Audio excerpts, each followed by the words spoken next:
Tuttle here. It's storm season in Oklahoma, and with that comes torrential rain, high winds, and hail. To protect your home and your family from these threats, the one roofing company you should trust is Ferguson Roof Systems.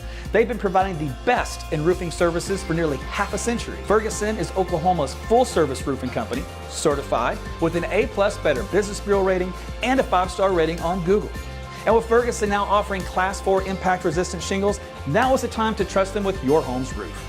Get started today at FergusonRoofSystems.com.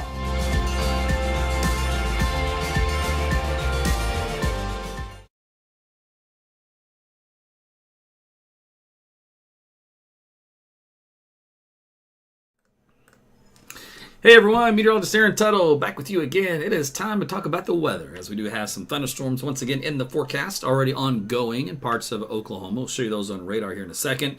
Show you where they're headed, who's going to see what, when, where, how often, big time, not a big time, you name it. Detail it for you. Michael's in the house with some stars. Thank you for the love. Appreciate that. Anytime you want to support your content creators online, feel free to do so. Me included. You can do that with Facebook stars, YouTube fan. Also is like a fan subscription type deal. Rumble as well. Locals. There's all kinds of stuff out there you can help out. All right, tell you what.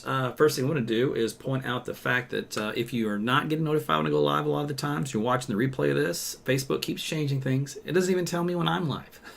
It's so ridiculous. I'm so over it. But there's nothing I can do. I've got no power. But you can click on this link and opt in to get your live weather updates from me. I will send you a notice through your instant messenger. So that way that will help out. Thank you, Diana. Thank you, Doug. Appreciate that as well. So make sure you opt in for that. That way you won't miss a broadcast when I do go live to talk about upcoming changes. All right, speaking of changes, you may have noticed we had some rainfall today, depending on where you lived. South side of the estate, not so much. The north side, a little too much. I got about an inch of rain, about I think about 7/10 to 8/10 here in my backyard this morning, all within about a half hour of time. It was a lot, man. But out there currently, we've got the stars coming out. You can see those clouds off into the distance. So that is the leading edge of some thunderstorm activity up across northwest Oklahoma. So we're going to get to that here in just a second. Thank you guys also for tuning in on Rumble tonight. Of course, Facebook and YouTube. Appreciate you guys seeing you in the house. All right, let me load up the map here, and we'll tell you where those storms are at. Currently, they're up in northwest Oklahoma. So you can see across the body of the state, we are nice and quiet. This little blue box is a severe thunderstorm watch. Now, you've noticed, doesn't quite get into the Oklahoma City metro area. It splits the difference between Guthrie and Edmond, and also Kingfisher and El Reno, and then continues up here into the north and west. So it's been moving through the Panhandle and now into northwest Oklahoma. Little zoom in region of this, so kind of coming into the Alva area. We're going to put a storm track on here for you. Let's see, time of arrival here in just a few minutes, and then we got Capron, we've got Burlington, Cherokee, Byron, and Merida. So this storm will continue to work its way to the east, a little drift to the southeast with time. So kind of the northern third counties will be expected to see the thunderstorms here for tonight. Now, what is in the line of thunderstorms? So obviously a lot of rainfall. Now you see this little triangle right here. It doesn't mean hail. It says hail size right now. Algorithms are up to about an inch in diameter. In the past, there's been some little darker areas where you see more purple, which indicates hail size is probably a little higher than that, maybe up to 1.5 inches in diameter. But most of the hail sizes haven't really been as much of an issue as so much has been the wind. So let's take a look at the wind here. Now, we'll see. Now, the wind speeds up here have calmed down quite a bit. I'm going to put this in motion for you. What you're going to focus on, this little blue area you see here, it's up around 70 to 80 mile per hour winds. Now, this, unfortunately, we don't live at this level. We're at 5,000 feet. So you're hoping for this. It's not going to quite happen. It's going to be a little less than that due to frictional forces, etc. But the point is, there is some damaging winds in pockets within this line. Anywhere you see the blue areas up to around 60 miles per hour. Now, that's a far cry from what it was a little bit while ago. If I press the play button, you can see how the movement is from west to east on this line of wind. And the blue, the darker blue at one point here to the west, let's see, let me put the little cursor here on the map. Right around here was up around 80, 90, close to 100 miles per hour. But again, that's around 6,000 feet. So there has been some very strong wind that has the potential to come down the surface. And so as a result of that, the algorithms here, or the forecast that the Weather Service is using for the short term, discussion of this has been keeping the winds up pretty high. So you'll see these words like considerable. In other words, it's a significant wind within these particular thunderstorms.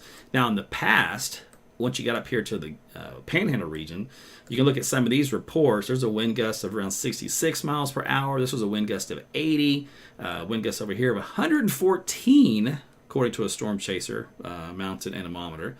This was thunderstorm wind damage, and this is another area of some thunderstorm wind damage. So, and that's just in the Panhandle of Oklahoma. You go up here into Kansas, same idea across the border. There's a wind gust of 69 there. There's around 80. I think some of these are also in the 60s to they're 70 to around 80. They're 77. More wind damage up here, 82. So the history has been some pretty decent winds, but it's already weakening considerably compared to what it was before. It doesn't mean they can't ramp back up again as they work their way to the east. We're going to look at some things, though, on the maps to see if that trend looks like it will continue. All right, so let's speaking of which, let's take a look here. All right, so this is the rainfall we saw today. Quite significant. Like I said, I got some pretty good rain in my house, but Chandler almost got 2 inches of rain. Once you get to Perkins, by almost 1.5 inches. Marina, let's see, about 1.25 inches. Stillwater up around 1 inch or so. Now, of course, Tulsa didn't get a whole lot, a few hundredths. But once you get down to Mogi, there's a little bit of 1 inch. So some parts of the state, got a pretty good downpour here along the I-40 corridor and points up to the north, basically. Okay, and then of course, oh, by the way, the rainfall up here is from not last night, but from current radar trends. Okay, temperatures today. Man, it was hot, southwest Oklahoma. Look at this, temperatures down here. This is not heat index value, actual air temperature. It hit 110 degrees down here in southwest Oklahoma. That's disgusting. So you notice how the hard line in the sand, though? Notice how it didn't infiltrate the rest of the state? Phew, that's all I can say. We were into the upper 80s, right around 90 degrees today here in the Oklahoma City metro, and you can thank those morning clouds and the rainfall that did move through. Now, currently, we're into the 80s here, 70s in northeast Oklahoma, and 80s to still 90s down here in southwest Oklahoma. So, the storm's up here. I want to show you something. Now, they're still going in this little warm air zone right here, but you notice how the color contours cool down here in northeast Oklahoma?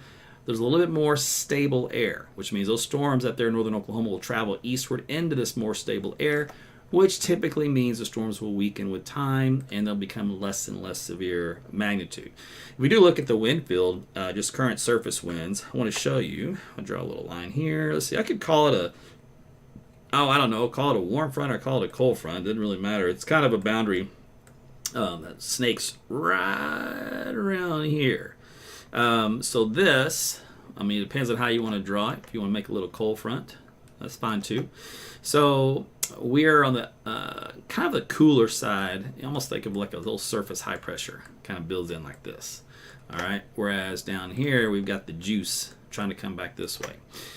So if these storms that are in this region were to tap down a little bit more to the southeast and right along this boundary, you would get some better activity down here. Now, the models are not saying that's going to happen at all. They're going to say they're going to stay up here in this colder, more stable area, and colder, of course, is relative, and fall apart. But I'm just saying, if the models are wrong, which they can be, because they do terrible on this type of a forecast pattern with these MCS events, they don't get them very well.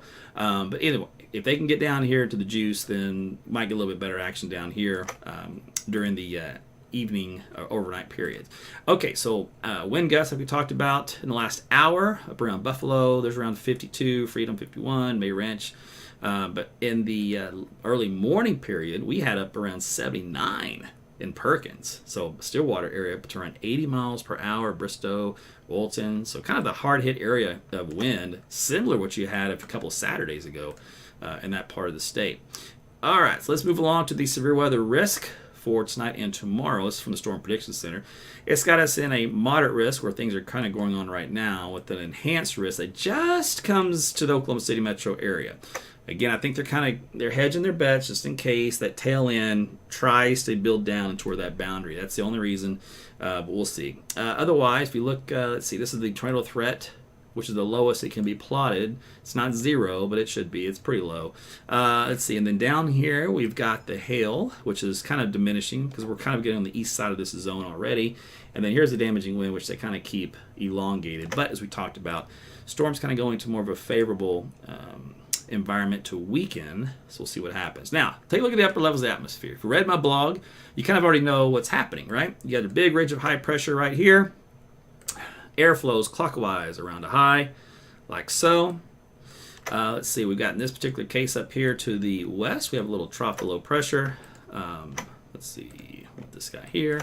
In this area, we got one this area, we got one even up here in this area. So what happens in the jet stream pattern, you get the flow that kind of snakes in between these. It kind of zips on across the country.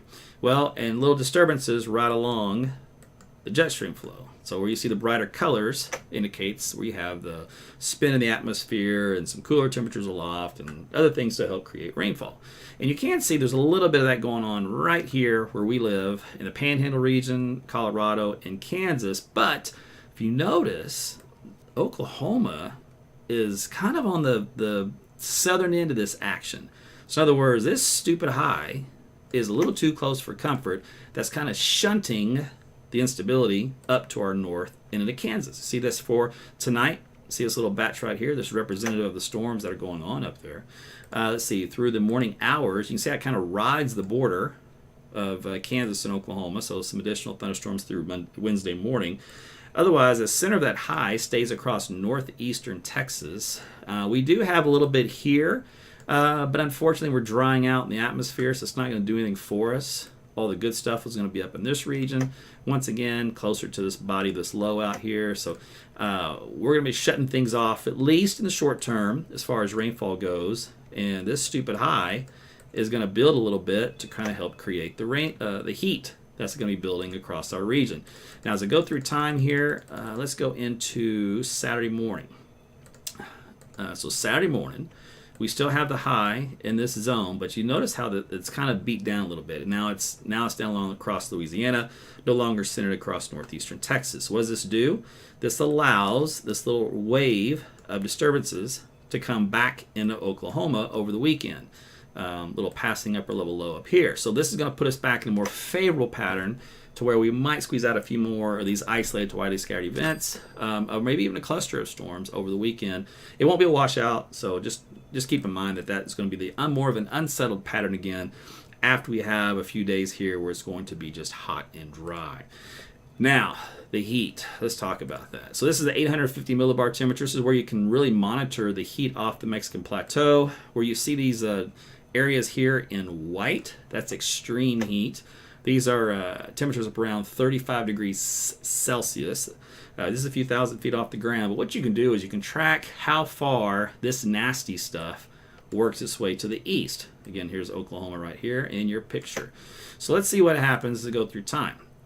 All right, we'll go into the morning hours tomorrow. Let's go into the midday hours. So there's Wednesday afternoon.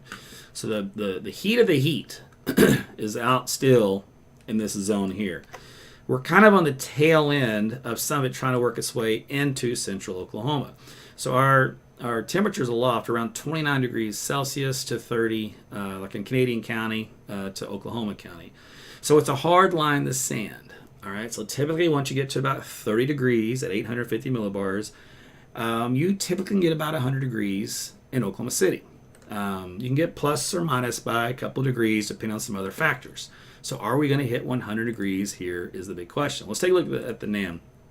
Now, for giggles, just to tell you, the NAM thought we would be at 99 degrees today for a high. That didn't happen. All right, we were right around 90.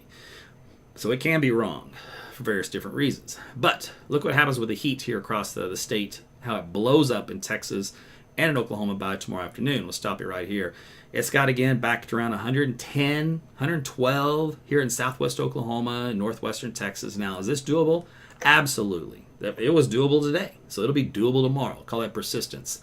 Same forecast for tomorrow as it will be today, unless there's something to change it, and there is nothing to change it. So the heat wave will build down here. Now, it will expand north into this area, you bet. Now, how far north and how far east, that's the question. And what about right here in central Oklahoma? Well, the model seems to like 106 degrees for Oklahoma City. In prior runs, it's been as hot as 109. Kind of give you an idea. Now, on Thursday, it's going to try to repeat the process a little bit, but not quite as hot. It likes the mid-100s, 105 or so, southwest Oklahoma, and in northern and northeastern Oklahoma. Okay, so now we know it's going to be hot, right? And then down here in Torson, Texas, they're baking too. Poor Texas. They get their ERCOT electricity problem fixed down there because they're going to be hurting otherwise. All right, so let's take a look at the humidity values at that 850 millibar level. And this is where it kind of get things a little bit interesting. This is where the NAM really likes to heat things up. Okay, so obviously we got some moisture, which is indicated by the green. All right, now the really dry air is this brown stuff you see here. 7%, 5% humidity. I mean, come on, you can't get much lower than that than 0. So we're talking super dry. All right, in between is obviously in between. So we're going to go from like 50 to 60% humidity across the state, and we'll see how dry we get. All right, let's go through time. That little dry patch is rotating into Oklahoma. Here's Wednesday morning. You can see how it kind of snakes in like so. I'm going to change my color because that blue stands typically for cold, right?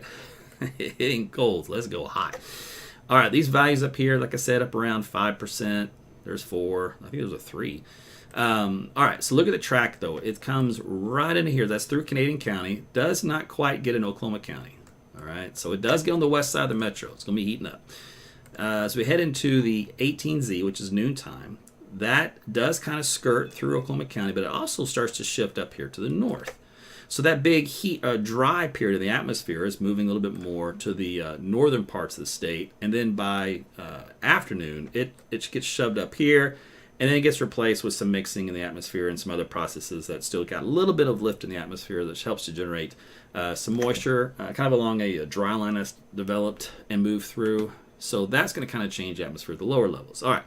So basically, the question is, how much of this dry air really gets mixed down toward the surface, and will it overcome all the recent rainfall and the green vegetation? So we got a battle in our hands. We got the battle from a few thousand feet up to right down here at the surface. Who's going to win out? I could tell you the humidity is going to win out. It's going to feel gross until we start to dry things out. So let's see what happens for tonight. So first off, the thunderstorms here in the model data continue to kind of zip through the northern third of Oklahoma. So they do not bring it down to the I-40 corridor. All right, but Tulsa's kind of the leading edge. Stillwater's on the leading edge. Bartlesville, of course. So there you go. That's overnight into early tomorrow morning, and that's out of here. All right, and then no more rain after that.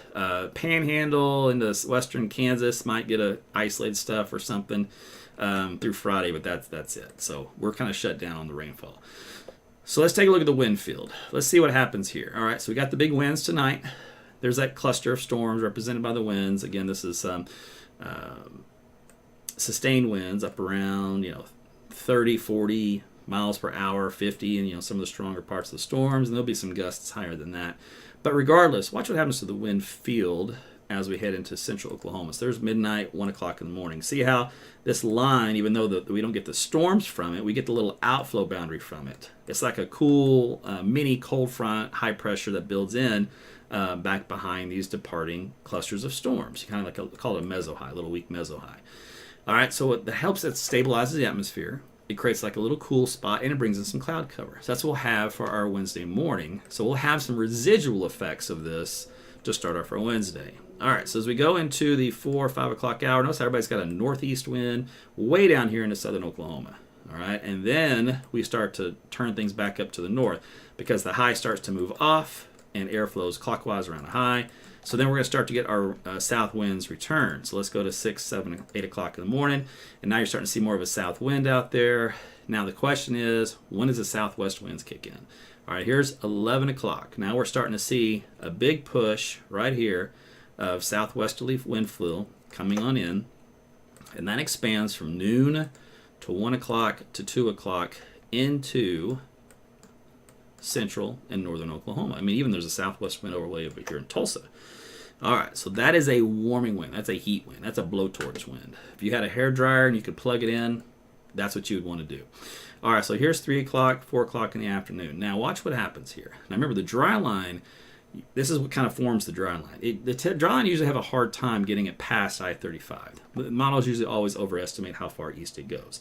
So they're going to try to produce it pretty far to the east. There's some little boundary in the sand. We'll take a look at the dew points here in a second. But if we were to try to, just based off of this map alone, snake it through something like this, and we'll verify with the dew points in a minute. But just looking at the surface wind field, at 4 o'clock, you notice we now have a surface wind now out of the south in this region. So we've replaced our southwest wind with a south wind. Of course, in the airport is what matters. Will Rogers Airport, it reports the high for the day. So if at 2 o'clock, which is right about here, to 3 to 4, we switch around, which is typically the hottest part of the day, and we now switch around our winds to the south, we get more moisture in and more mixing in the atmosphere, and we reduce the heat. All right, which means where we would normally peak out our daytime high, we don't get it. 2 o'clock was it, maybe even 3. After that, there's a cooling trend going. So will it be enough to stop us from hitting 100 degrees? That's the question. All right, in the evening, of course, the winds have really returned all in this area, all out of the south-southeast. And what was left of the westerly winds out here kind of all diminished. All right, so that is the key element for tomorrow. How long those southwest winds stay. By the way, here tonight, I'll show you here. Some of these wind gusts in the earlier model data still had wind gusts up around ridiculous numbers, like around 90 plus miles per hour up here in southern Kansas. But again, like I said, they're starting to fall apart. So I'm not sure how much these winds will still hang in there. But just let you know that still is what in the model data. Okay, and of course you're going to get anywhere from a ½ inch to maybe an inch of rain in some of these areas where the hot spots hit. But you can kind of see how the models keep it dry, kind of south of 412 in this area. So we'll see. All right, let's go on back to the story of the heat. Okay, this is the average 2-inch fractional water index. You're like, well, what in the world is all that mess? Okay, so bottom line is, see here it says 1 is as wet as a sensor can read. That's your take home. Okay, so this is how much moisture is in the ground in with vegetation. So in other words, we are super moist. So that is a lot of lower level moisture that we have to process out of the atmosphere where we live and breathe. So even though it may be really dry aloft, it's going to be very, very moist below. And so we'll mix the atmosphere in the several feet off the ground from where we live up, and it's going to try to overcome that dryness and that heat building from upstairs. So let's take a look here at the dew point value. So tonight we're in the, if you have dew points in the 70s, you know how it's gross, right? So it's gross right now. Let's go into the 8 o'clock in the morning hour. So you can see how the dew points will drop because that little mini high up across northern parts of the state, but then it rebounds, so it didn't last long. We're still stuck in the juice here in central Oklahoma. Now, we'll notice out here once we get into the, let's see, let me go back to this time frame because that one didn't go out far enough. Let's do this one. Okay, so in this one, it actually cools the dew points down a little bit more overnight toward daybreak in the 60s, but then it rebounds quickly back into the 70s for the morning. Okay, now we're going to watch how much of these dew points drop out here and progress into here, because you'll get that southwesterly flow to mix out the air and really dry things out. So again, there's noon. We have a dew point of 67. That's still pretty moist. All right, now we're dropping to 64, 63, 60. So at 3 o'clock in the afternoon, we still have a dew point of 60. That is not dry by any stretch of the imagination. The dew points out here in the 40s, that's somewhat dry, but for that pattern, not dry enough. So in other words, there's too much vegetation, too much moisture from recent rainfall out here to really help to bring some of that eastward and really help dry things out in this quadrant of the state. So we're going to stay pretty saturated. Now remember, the dry line was trying to set up in this fashion, and it's having a hard time doing so because the dew points aren't playing nice with it. But you can see, here we go, 4 o'clock, we've dropped it down to 59. There's some spotty areas here where the dry line was trying to set up. Otherwise, it's juicy down here just south of the metro. Then by 5 o'clock, we've already rebounded back up 5 degrees. We're back on the moist side gravy train of moisture returning back here in central Oklahoma by 6 o'clock. So again, this is when we normally peak out our daytime high. So to me, that tells me that's too much moisture mixing in with that on the lower levels with that dry heat. So I'm thinking the models are going to bust. I'm basically doing all this just to plead my case to the judge that we're not going to crack over 100 degrees in Oklahoma City. That we'll stop at like 99 point something degrees. It's fun because it's the only thing really to discuss of any excitement is will we hit 100 or not? It's ridiculous, right? Hey, you gotta look for something to talk about though. All right, so let's go into the temperature forecast in the morning. So back in around 70, and then here we go. Now, this particular model that I've been showing you for the surface features, for example, seems to peak us out right around 100 degrees at 2 o'clock and 103 at 3 o'clock. That's even with that dew point map I showed you. Of course, it's got toasty down here in southwest Oklahoma. Again, there's no hope for you guys, man. It is what it is. I'm just trying to split hairs here in Oklahoma City. So it's going to go 104 at 4, and then look what happens. Okay, so look, let me go back up here. So watch this little area here. This is a cooler temperature profile. The lighter colors, I know it's hard to see, like it's 99 degrees here. When you get into the gray, it's 104. So at 3 o'clock, 4 o'clock, 5 o'clock, you see how this little line kind of moves through the metro, going this direction? So that's that moisture surge returning back in and actually cooling us down as we mix out the air a little bit better. And so during our 5 and 6 o'clock hour, we're actually cooler than we were at the 2 and 3 o'clock hour. And it's got 98, etc. So it's still going to be a nasty day. Don't get me wrong. This could feel gross. When I do look at the... let's see. Does it do it? Yeah, it does. For example, look at the heat index value. This is where when you factor in the humidity, what does it actually feel like? Now for tomorrow, because it's going to try to dry us out a little bit more in the data, it's not going to have too much higher of a heat index value. It's got us into the mid 100s. So it's not going to feel a whole lot different. Down in southwest Oklahoma, actually is going to feel cooler than it actually is, which sounds ridiculous, right? It's just because it's more of a dry heat, like they get out there in the desert southwest. So Lawton, for example, even though your surface temperature may be 111, 112 degrees, your when you factor in the less humidity value, it's going to feel like 108. Boy, it's going to feel like cool down, huh? Anyway, so there you go. Otherwise, it just feels gross in general. And then on Thursday, same idea. It really keeps that humidity around, even though it still tries to heat us up. So heat index values are anywhere from 100 to 110 degrees on Thursday. So it's going to try to heat things up again too. Now, as we go through time here in Oklahoma City, other spots of the state are similar. You're always going to add a few degrees in the southwestern, western Oklahoma to these numbers just because you guys always just get hotter. In the eastern Oklahoma, you always subtract a couple of degrees because you got more vegetation to deal with. But right here in the middle is a good average. But again, I'm not going for this 105. I'm going to stop it right under 100. We'll see. I'm not going to eat it. I'm not going to bust. And then Thursday, if we don't hit it tomorrow, then Thursday should also be a day we probably hit right around 99 point something degrees. And then after that, pattern changes like we talked about. So cooler over the weekend, occasional rain, and that does continue on into next week. So it's a little unsettled, not crazy. You still get plenty of stuff done, plenty of outdoor activities. It's just we'll have to watch these little weak signals for off and on showers or thunderstorms in the way that may be around to affect some of your plans during our holiday stretch. But that's what I've got here for you as far as the forecast goes. So what you just went through is basically just a little fun on whether or not we'll hit 100. Typically, the models are always too soon to hit 100. When they say we're going to hit 100, we never do. It's never that day. It's usually the day or two after or the next heat wave that builds. So that's a common flaw in the data. Two, they're really drying it out, like so dry. It's in a profile that you would experience in New Mexico, Arizona. I just don't see it. This is central Oklahoma, so for Oklahoma City, that's hard to get that kind of an atmosphere here. So I don't buy that. And then with all the evapotranspiration, with all the recent rains and moisture, sure, it's going to feel gross. But again, I think we may top out at 99 point. You got to go 99.4, I guess technically. If you go 99.5, are you going to round up to 100? I don't know. We'll see. But I'll look at the decimal point. If it's 99.9, I'm a winner. I don't care what they round it to. If it's 100, then it's 100.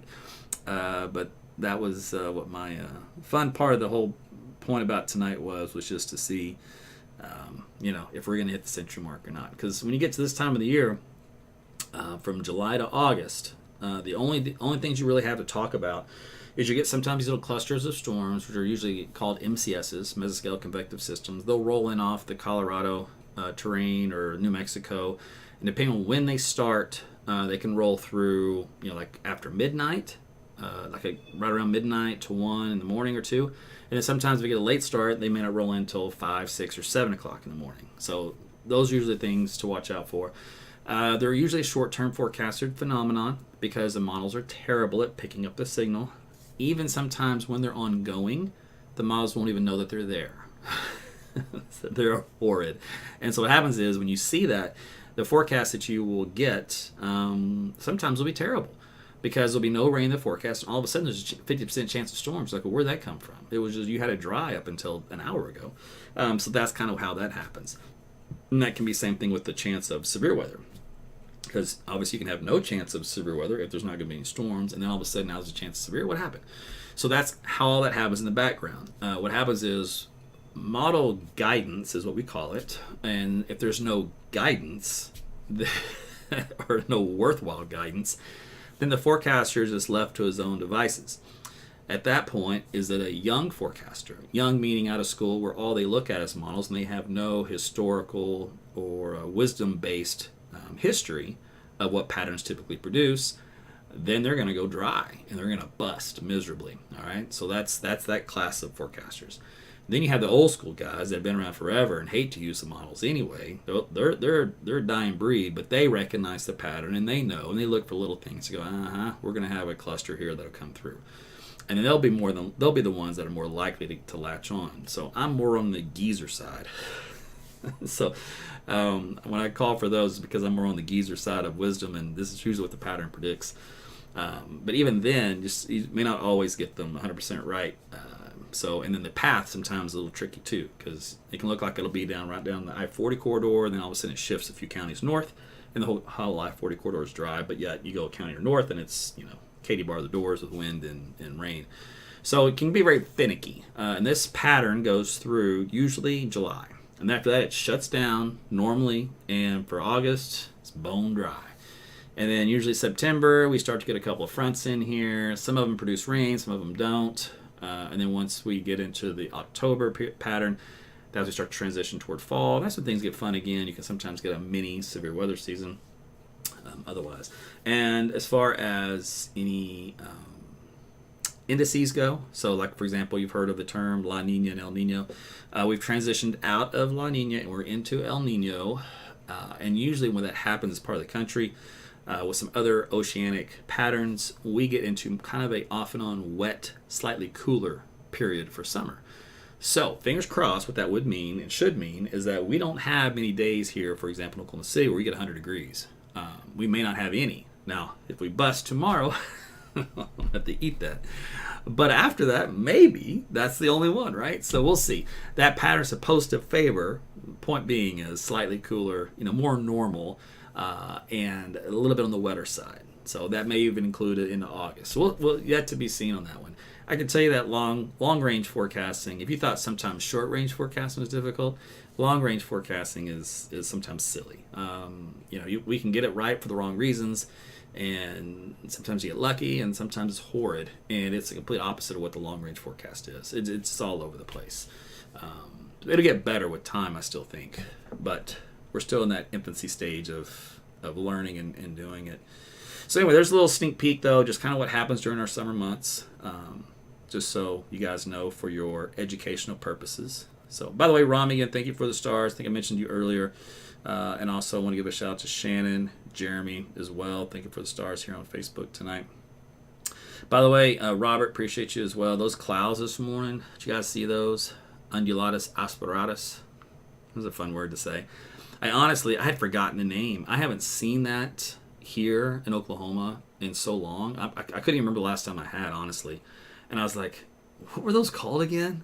I'm sitting there thinking, it's not mammatus. It's a wave appearance, but it's not a wave cloud. It's got an official name, and of course we come up with the most ridiculous names, so it took a while to figure that out. But yeah, so that was what those cloud formations were, and they were awesome. Very laminar and very fluid. It was like watching a fluid move, like if you threw something in a river and you watch swirls happen, right? So that's kind of what that was like, and it was very hard edge, very defined, a lot of contrast and shadowing. So it was really cool looking. Plus, it looks mean and scary.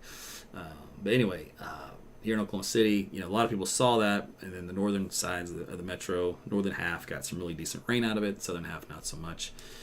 That's the way those things go. You're either in the path of storms or you're not.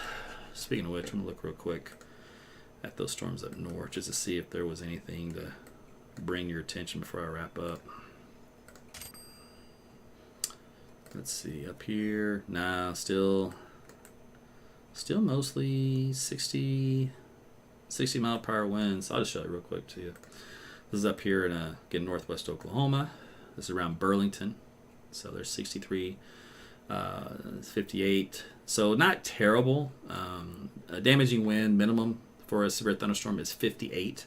So it's at least at that criteria and probably about 5 to 10 miles higher. It's actually a pretty decent measurement from the radar. So it's actually pretty accurate.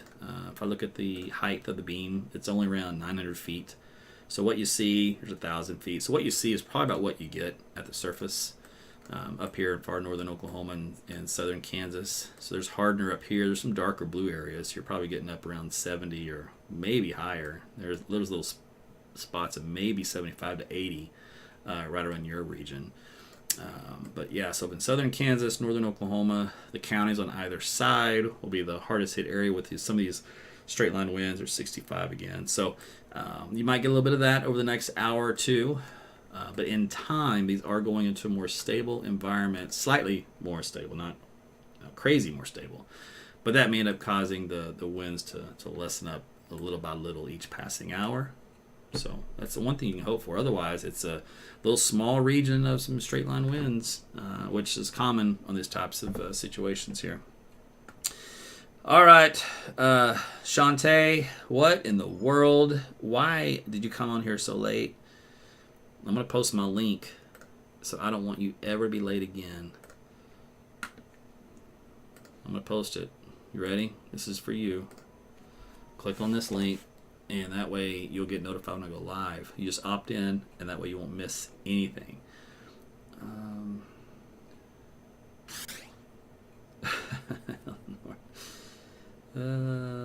I don't know how your yard is thirsty, AJ. Man, mine's like uncle. Which is nice because we got missed the last time around. When it came to rain all around Oklahoma City Metro, we were like in a dome of dryness. And I was like, come on. I mean, I think it was late last summer or something, and everything was dying. I refused to water. So if the grass goes, the grass goes. But Jody has to, I'll say Jody, or one of us has to water the plants to keep those things alive. And I prefer just to rain instead because I got things to do. You got time to sit out there and water for 30 minutes. Busy. But anyway, let's see. Low resolution, Sam. You shouldn't have it on YouTube. You should have the option to go 1080p always. If you don't, it's because you have YouTube set up to do it automatically for you, and it means you need some more Wi-Fi. So you need more cowbell in your life. Which means YouTube doesn't think that you have the bandwidth to sustain it. So if it's on your phone, like your cell phone, you could be throttled from your cell phone plan. So there's other reasons for that. But I broadcast everything at 1080p so that you can see the maps nice and clear, either on your phone or on your tablet or on your big screen TV, whatever it may be. So Robert, is the storm going to get to Tulsa? Yeah, but barely. You're on the southern fringe. So if you do get it, you get at least a little gust of wind at the minimum. Worst case, you probably get a wind gust up around 70. But you're still, what, 3 or 4 hours away from all that, if it holds together. Because remember, it's going to slightly more stable air. All right, so Amber, can you give a recap for Tulsa? Yes, that's what I was giving him on YouTube. Melissa, so I just posted that link in the comments right above your post. Also, I'll post it again. This is how you do it. I'm going to go to my page. Because Facebook changed stuff, I don't think I can even see my own page settings. Let me see. I'm going to try something. And then if I can see it, I'll show you. Okay. So I'm gonna show this to you for you guys watching and having trouble getting live notifications. Okay, so I'm on my own Facebook page. Okay, now I'm on the computer. It's gonna be different on your phone or your tablet because I don't know, whatever. Facebook does things. So I have here at the top, like if you're a Facebook fan subscriber, your thing right here will say subscriber. Otherwise, if you want to subscribe, hit that link, and then you can join a lot of folks that help support me. Otherwise, here's a message button, here's a liked button. All right, now it already says liked. Now yours might say follow, so I'm not sure. Like I said, everything keeps changing. So if I click liked, you know what it says here? Choose how you'll see posts in your feed. Default, favorites, unfollow. Well, don't hit unfollow. All right, it says favorites. You'll see posts higher in your feed. All right, so that's what I picked. If I had left it to default, it says you'll see all posts in their usual order. And probably that means if I post something, you miss it, it'll get buried way down amongst all your other stuff that you see.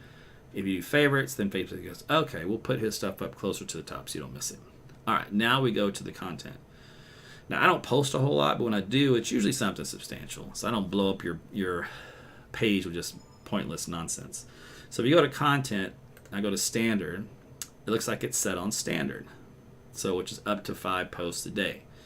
Otherwise, I think the default says highlights, which is suggested post notifications from this page, which I don't know what the hell that means. It probably means 1. I'd probably do standard, up to 5. I don't do 5 a day, but there it is. Okay, video. Same thing here. It'll either say off, which probably some of you are on right now. It'll probably say off, which is why you're not getting notified.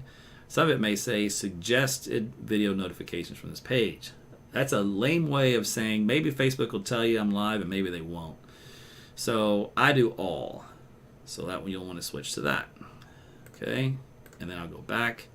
And then live video. This is probably where it really matters. Oh, see? It changed it on me. Man, it's such a punk. This is why I didn't get my own notification tonight. And I've changed this, so it's changed it back. Anyway, so highlights, meaning you might or may not even get a notification. So I'm going to change it to all. Get all live notifications from this page. Again, you might have to do this on your computer and not on your phone. Just saying. Now, if you notice, I just changed this category live video. Now I'm going to hit update, because if I don't hit update now, it won't save what I just did. It's dumb. So I hit update, and I got to go back in here to liked again. Go back to live video and verify. Okay, good. It saved it. All right, my last one here was offers. I don't have any offers, so that's turned off. So that's good. Okay, and then I'm all done. So that's how it shows up on my page. Now, whether yours is the same, I have no idea, but that might help some of you as to why you're not getting notifications, because as you can tell, Facebook turned them off again. They turned mine off, and we had gone through this last summer or fall when they did the exact same thing all over again. They're hell-bent on just removing all of your notifications. It's so irritating. And yeah, I'm sure all the pages are, Isaac. It's not just mine. And Facebook changed how my page looks for me and for you, and so I have to refine things on the back end, and it's just, honestly, when you make a deal with the devil, you got to play by the devil's rules, and we all made a deal with the devil of Facebook, and unfortunately we're just, whatever it does, and we just have to either deal with it or go somewhere else. And most of you ain't going anywhere else because you don't want to learn a whole new platform. So I get it. So we're all stuck here whether we like it or not. Now, for those that are sick of Facebook or whatever, or you got banned, I'm on Gab, which you can't get banned on unless you post something that's really bad or go against the Constitution. So that's, you're good there. Twitter, I got banned off of Twitter because they didn't like metaphors. So there's no figure of speech on Twitter. Everything's literal. So if you say anything, it's be considered literal. And you can't have metaphors. So they got banned for that. So screw those guys. So Elon Musk is a liar. But anyway, that's just my personal preference on. And I didn't like that platform that much anyway. But it was good to get weather information for me. And then YouTube is on there, which if you don't play nice on YouTube, you get banned. But I'm on that. And then you can be on Rumble. So for live videos, you can do on that one. And then I do have a locals page. So I haven't done much with it though, but I might start doing more with locals since the Twitter thing. And then there's another one on Sovereign, but I haven't really done anything on Sovereign. It's like a crypto based, or I say crypto, blockchain type back-end technology funded and organized free speech platform. So I'm on that one, but I'm not really doing much with it because I don't know. Here's the weird thing about these. A lot of those are kind of geared toward politics and news, and I'm on just weather. So most people on those aren't looking for weather. So it's kind of like for me to waste time on those without an audience for the weather content, it's kind of pointless. So I'm kind of like, what do you do? So as a content creator, I'm frustrated because originally it was just one. It was just Facebook, and then it was Twitter, and then it was this, and then it was that, and now it's going to be this, and now it's going to be that. And I'm only one man, so to try to reach everybody so fragmented, it gets frustrating. So I don't know what'll happen in the future, but I try to get as many platforms as I can and try to be smarter which ones I'm on that has the most people that'll be on it.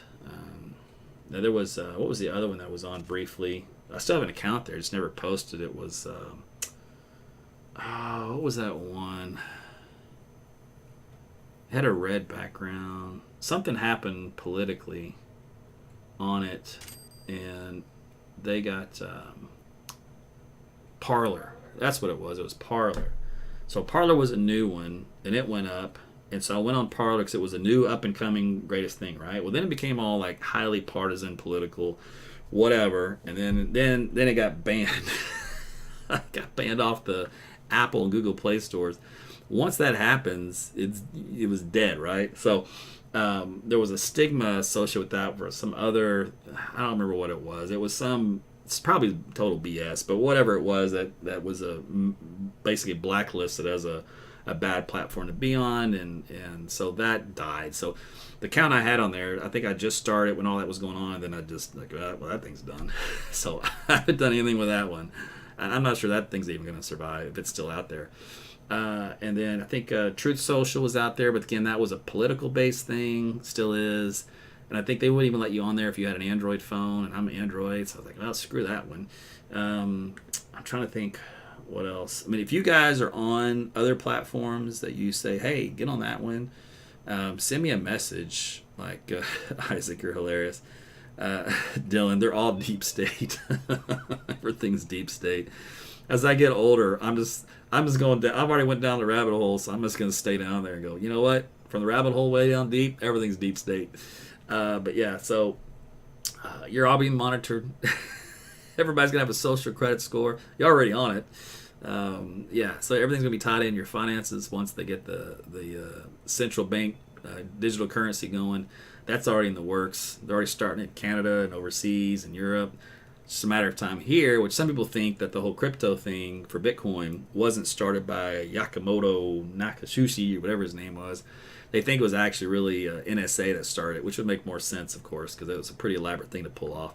So who knows if that's the case, and this thing was planned to go that direction all along, and the early adopters of crypto were just really the early adopters of the central bank currency, digital currency, which will all be tied into, which will be tied into your social credit score, which will be tied into your social media accounts, which will be tied into what you post or say or like, which will be what happens basically in China, which has been going on for years already anyway. So is that a big stretch to say what happened here? Not really.